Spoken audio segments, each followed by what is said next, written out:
Makasih Pak Prof. Saya singkat Pak Priyo.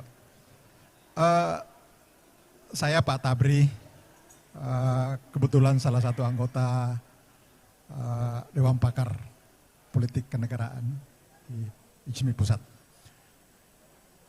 Saya langsung aja Prof. Jimli.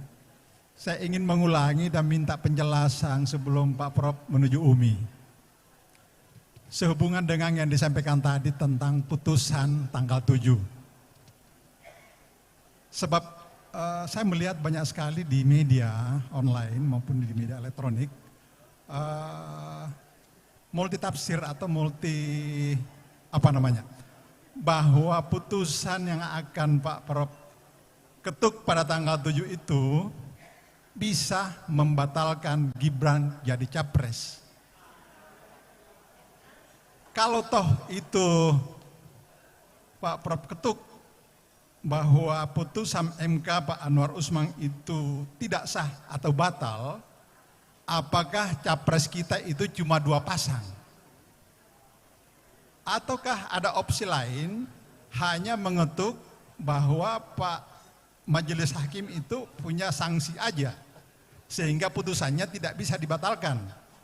Putusan jalan, tetapi yang memutus itu disanksi. Itu aja. Terima kasih Pak Priyo.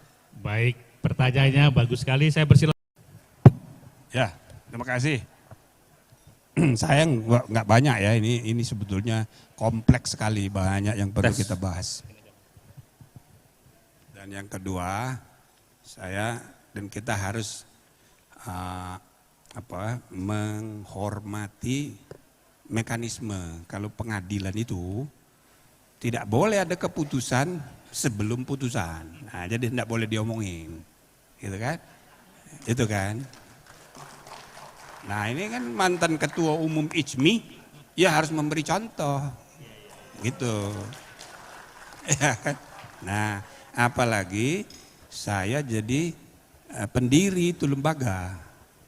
Saya ikut merumuskan di konstitusi, membuat undang-undangnya, saya jadi tim ahli dari pemerintah maupun dari DPR, dapat 2 SK, honor pun 2. Dan kemudian sesudah jadi itu undang-undang, saya pula dipilih jadi ketua. Nah gitu, jadi saudara-saudara mohon dimaklumi, saya tadinya tidak bersedia ini diminta jadi ketua MK-MK. Tapi alasannya, lah kan Bapak nggak nyalon lagi, dan yang kedua, Bapak kan pendiri MK, sedangkan MK sedang terpuruk. Jadi saya punya tanggung jawab sejarah. Saya tidak mungkin tidak saya terima, maka saya terima. Nah, setelah kami periksa itu, ya Allah banyak sekali masalah, gitu loh. Karena saya selama 20 tahun yang lalu jadi ketua, itu kan meninggalkan hal-hal yang baik, sebagian itu nggak diteruskan. Nah, tapi kan saya nggak bisa buka-buka keluar. Kita fokus saja ke soal kode etik, nanti saya akan silahkan dibaca di putusan. Nah, kedua soal putusan MK itu ya, MK ini mengadili norma, bukan mengadili orang dalam hal judicial review. Jadi yang diadilinya itu aturan main, nah gitu. Nah aturan main sudah datang? Oke. Jadi karena waktu, karena saya sudah bilang tadi saya mau duluan, jadi saya tidak bisa jawab detail itu ya. Nah yang kedua aja itu amplopnya, tapi laporkan ke Bawaslu.